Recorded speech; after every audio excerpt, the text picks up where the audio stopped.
Hi, in this video, I will show you how to connect GoDaddy domain to cPanel.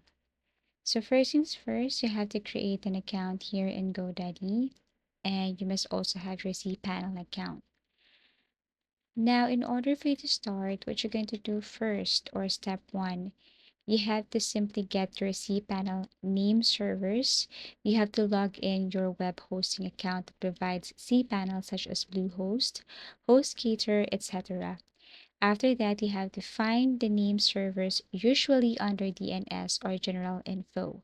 For example, ns1.yourhost.com or ns2.yourhost.com. Step 2, you have to log into your GoDaddy and update DNS. Here you have to go to your here you have to go to godaddy.com and log in. Click My Products.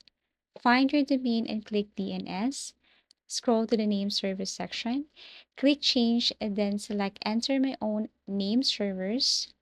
Enter the two or more name servers from your cPanel hosting provider, and then click save. Now, step 3, add a domain to your cPanel. You have to log into your cPanel, go to domains, add on domains or domains, create a new domain, and modern cPanel. Enter your domain name, set the root directory or leave it difficult, and then click Add Domain.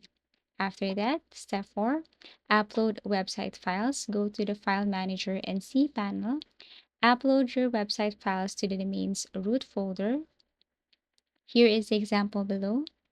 And then step 5, test the domain.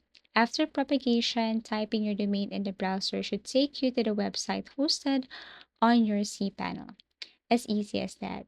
So basically, you need to have first your GoDaddy account and cPanel. Thank you for watching and see you again in our next video tutorials.